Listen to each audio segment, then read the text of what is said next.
Good morning! Good morning. It's coffee time with God. Amen. So ang ating gospel reflection, who is the greatest? Taken from Matthew 18, 1 to 5. Let us pray.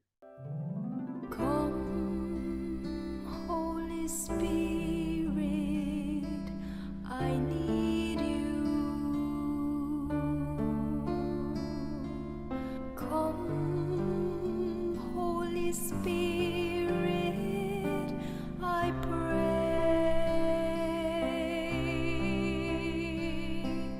Come with your strength and your power. Come in your own special way. Come like a spring in the desert. Come to the weary of soul. Oh, let your sweet healing power touch me and make me whole. A reading from the Holy Gospel according to Matthew. The disciples approached Jesus and said, "Who is the greatest in the kingdom of heaven?" He called a child over, placed it in their midst, and said, "Amen, I say to you, unless you turn and become like children, you will not enter the kingdom of heaven. Whoever becomes humble like this child is the greatest in the kingdom of heaven. And whoever receives one child such as this in my name receives me. See that you do not despise one of these little ones, for I say to you that their angels in heaven always look upon the face of my heavenly Father. What is your opinion? If a man has 100 sheep and one of them goes astray, will he not leave the 99 in the hills and go in search of the stray?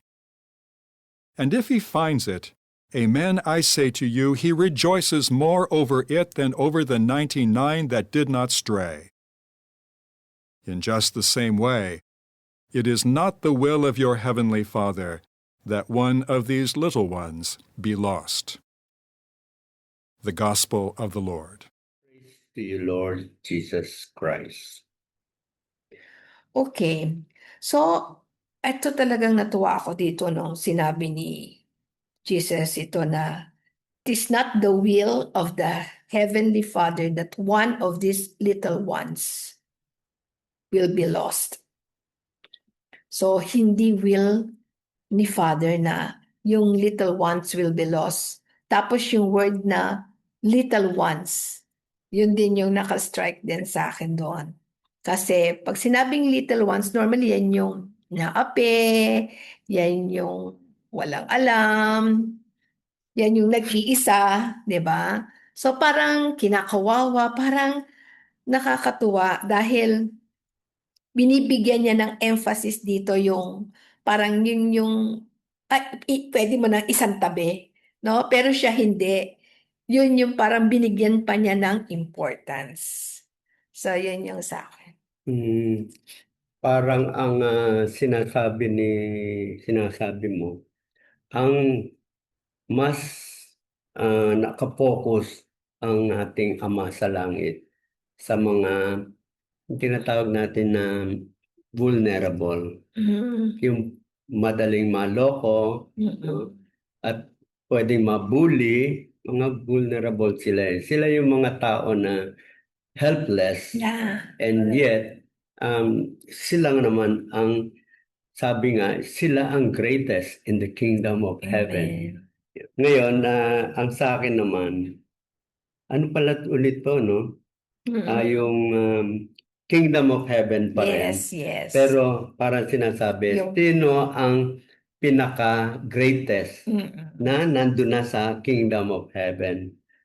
So, ang nakikita niya, yung mga bata. Ibig sabihin, it is the kind of, yung laman ng kanyang isipan, yun yung sa bata, no? Very innocent, tiwala sa lahat ng mga pinagagawa sa kanya, yung mga itinuturo sa kanya, ina-absorb niya at sinusunod. Ang bata rin, ang good example of parang sumusunod kay Jesus, deny yourself. Talagang madali sa kanya yun eh. Yung deny yourself, wala naman siyang pride na pinaninindigan. So, yan. Kaya sinabi, whoever becomes humble like this child is the greatest. Yun ang importante kay God. And sino man ang nagbibigay ng pagpapahalaga doon sa mga tao na parang bata ang kanyang kaisipan, kamuwangan, eh siya rin ay nagiging part of the greatest in the kingdom of God. Importante sa kanya na kahit na iwanan muna niya sandali yung halimbawa sa 100 na kanyang tinitingnan, pag nawala ang isa, iiwanan niya yung 99. That is how important ang sinasabi yung mga greatest in the kingdom of God, which is childlike a person. Parang ano kayo sinabi mo yung sinabi kasi dito, who is the greatest? Yes. For God. Yan, Um, for God. So, ang nakita dito yung mga innocent, yung mga inosente, like, sino ba yon? Mga children. Bakit? Kasi pag bata ka, wala ka pang pride. Ba't ka magkakaroon ng pride? Because you are still dependent on your parents, you are dependent on the people who takes care of you. mm, So, kung dependent ka sa kanila, may full trust ka sa kanila. So, ganun yung gusto ni God, maging attitude natin kay God, that we have full trust in Him. No? Wala tayong pride eh. Wala tayong galing. Ikaw lang, Lord. Kaya magtitiwala. Kaya ang galing. No? Pag yung bata talagang walang tinatago yan. Talagang, pag sabihin mo, Lord, tatalon ako dyan. Parang gano'n, ano. Amen. Okay. So, yung ating message, gusto ko yon, no? Yung sinabi mo din dito na yung full trust in God. Kasi makikita lang natin talaga to sa ugali ng bata. Kaya paulit-ulit siyang sinasabi, biruin mo, if you will not be like these children, you will not be in the kingdom of God. Kasi talagang, like tayo na lang, ako sa buhay ko ngayon, talagang nagtitiwala talaga, kahit anong mangyari, Lord, ikaw nang bahala sa akin. Nagkasakit ako, wala tayong pera, Lord, bahala ka. May matirahan kami, may makain kami. Sige, may pang-tuition yung anak namin, ikaw ang bahala. Hindi kami umaasa sa tao na uutangan namin. Hindi kami umaasa sa mga credit card. Si God lang talaga. Kasi pag bata ka, wala ka namang credit card eh. Wala kang taong lalapitan eh. Kundi nag-aantay ka lang. Di ba yung bata, nag-aantay lang sa crib. Bibigyan ba ako ng mommy ko ng milk? Kung di ka binigyan ng nanay mo ng pagkain, mamamatay ka, di ba? So, ganun yung feeling ko nung time ng mga may difficulties tayo. Talagang nagde-depend lang talaga ako kay God. Pero umiiyak ako. Kasi, siyempre, in pain ako, no? May fracture na sakit. Pwede akong operahan, pero ayoko naman manghingi, no? Kahit meron akong mahihingaan, ayoko din istorbohin sila. Kasi yung mga anak natin, nag-aral sa mamamahalin na eskwelahan, kung di natin ma-afford, stop natin. Kasi, ba't mo pagpapatuloy kung wala ka naman pang tuition? Pero hindi inano ni God. Dahil nag-full trust tayo kay God, siya ang nag-provide sa atin. So talagang, na talaga namin, proven na talaga namin na si God talaga, hindi talaga niya tayo pababayaan. But in our part, we really have to trust Him like a child. Sa akin. So, ito yung yung mensahe naman sa atin. Tama yung doon ako magsisimula yung pagtitiwala sa Diyos. Full dependence on God. Ibig sabihin nito, para sa akin, ano ang pwede kong magawa so that I can be part of the greatest in the kingdom of God. So, full dependence. Para talagang bata yon. Ibig sabihin, hindi ko naintindihan kung ano yung gusto ko, but I just want to fully depend kung ano ang ipagkakaloob sa akin ng Diyos. Kung ano ang gusto niyang gawin ko, susundin ko lang. Di ba parang gano'n ng bata? Sabi ko, mo yun, takbo ka ron. No? Yan Oo. talaga yung mga bata na. And this is the kind of attitude ang gusto ng ating Panginoon. And if you want to be one of the greatest in His kingdom, dapat ganun tayo. Ito yung, kasi ang sinasabi sa atin, deny yourself, pick up your cross and follow me. Yan. Kung halimbawa meron ka ng sariling pag-iisip, ba't ko naman gagawin? Siyempre gusto ko alagaan ang sarili ko. No? So, pero hindi ganun ang gusto ng ating Panginoon. You really have to get out of yourself and depend fully and trust in God. Yun. Correct. Amen. Yan. Ngayon, paano yun? Paano gagawin? Kasi parang ang dali-dali sabihin, yes, we will depend on God and put all our You trust. have to try Him. Para sa akin, alam mo ako yung unang-una. Talagang sige nga Lord, yan sabi mo parang panghahawakan mo yung sinabi niya. So parang kinakabahan ka pero hindi mo gagawin yung like kunyari, sabi hindi ako utang. Di ba? Sige Lord, sabi mo hindi talaga ako utang, bahala ka. Yung ganon. Mapipigilan mo yung sarili mo and then you will see kung anong mangyayari. Di ba? Ako yun ganun ginawa ko pero, syempre, anong tawag nito? Before that, marami na naman din kaming nadaanan ng mga pagsubok, no, di ba? Nung una, hindi naman natin nakikita na si God yun. Akala natin, masipag ka lang sa trabaho, kaya may pera ka, o kaya ganito. Pero hindi Iba talaga. Pag ang nalaman mo na yung dumating sa iyo na tulong, galing kay God, iba po yung happiness mo. Iba yung dating. At saka ang kinagandahan, hindi ka magiging mayabang. Kasi alam mo yung binigay sa iyo ni Lord yun Hindi ikaw may gawa nun 'Diba? Tapos kung kunyari naman hindi natupad yung gusto mo, hindi ka pa rin magiging malungkot kasi alam mo na may plano si God na iba sa iyo.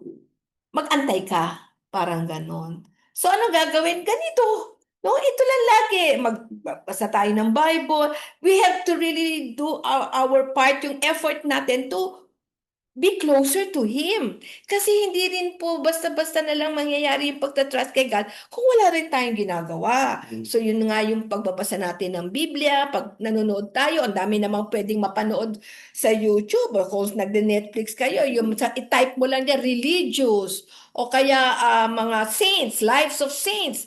Wag yung mga drama-drama, mga gano'n, no?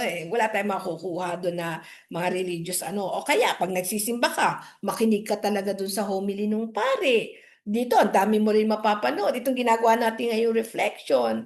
Di ba? So, alam ni Lord, nagdadasal tayo ng rosary, nagno-novena, lahat ng mga ganon, nakikita ni God yun. Parang bata na naglalakad ka unti-unti hanggang matuto kang maglakad. So, ikaw din yun no? Ikaw din nagpipit, paano ka nakalakad? Kasi unti-unti kang lumalakad. So, ganun din yung patungo sa buhay Kristiyano. Meron din tayong ginagawa na effort on our part. Yeah. Tayo ngayon, meron tayong mission Alam na natin ang mission natin si company, family. So may mga nahihirapan dyan. Pagka dumating, talagang tinutulungan natin. Ngayon, ito yung isang example na paano tayo magiging bata when we are in this mission. Siyempre, sabi mo, paano mo magiging bata? Talagang nag-iisip ka, nag-aaral ka, and you have to gain knowledge. Pero saan natin ina-apply yung pagiging bata? Di ba minsan pagka bibigay tayo ng seminar, sabihin, nako, parang walang pinadadala si God na worker parang tayo lang. Tutuloy ba natin? Dadawin natin. O siyempre, pagka tayo naman nag-usap, sabi, siyempre tuloy natin kasi ang dami nangangailangan na merong makikinig sa kanila, merong magtuturo sa kanila kung paano maging masaya yung kanilang buhay may asawa, no? So, kung walang worker, ang ating pagiging childlike is that, ito yung parang pinagagawa sa atin ni God eh. Tuloy natin kahit tayong dalawa lang, o sabi, wala tayong lugar, o wherever we can gawin yung yung seminar natin. Diba? So, yun yung tinatawag na tiwala tayo because God will provide for us. Pagka dumating na ang time na kailangan natin ang workers, darating yon. Pagka kailangan natin yung mga resources, yung financial needs, darating yon. So, kung ganun ang pagtitiwala, parang sa kanya lahat ang ating kwan. Parang we are fully dependent on God and His promises. So ano yun? Hindi ba parang bata rin tayo noon? Oo. Oo, kasi hindi ka yung ano yung parang, ano ba gagawin natin? Parang natataranta, na-stress ka. Bata, hindi naman na-stress Yes. Basta upo lang siya, ganyan, nagugutom siya, iyak siya. Pag hindi siya pinansin, hinto, iyak. Pero hindi siya na-stress na parang, wala naman siya kasi magagawa, di ba? Feeling niya, wala akong magagawa, antayin ko na lang yung pagkain na bibigay ng nanay ko Yeah. sa akin. Tayo, pag Ganun malaki din. na, kay God na tayo talaga Ah, umaasa. alam niyo, yun lang po talaga yung sikreto. Pag talagang natutunan yan, ay nako, baka papalit na kayo sa amin magsalita dito dahil gusto nyo rin ikwento sa lahat kung ano yung kabutihan na binibigay ni God sa inyo. Kasi dito lang po tayo makakaganti kay God, yung ikwento natin sa iba. Hindi naman natin siya pwedeng bayaran King of Kings siya Siya nga nag-create sa atin. Ang kapatid lang is to tell the world of His love. Yes. Yan po ang malaking pwede natin Kaya kami dito, wala man kami, hindi naman to binabayadan. So, hindi naman kami masyadong bahala na kung sinong gusto ni God maparating to, makakarating to. Basta kami, kukwento lang kami. At least alam ni Lord na, Lord, ginagawa namin to para sa iyo. Diba? Amen. Thank you. Okay, see you again tomorrow in our coffee time with God. Yeah.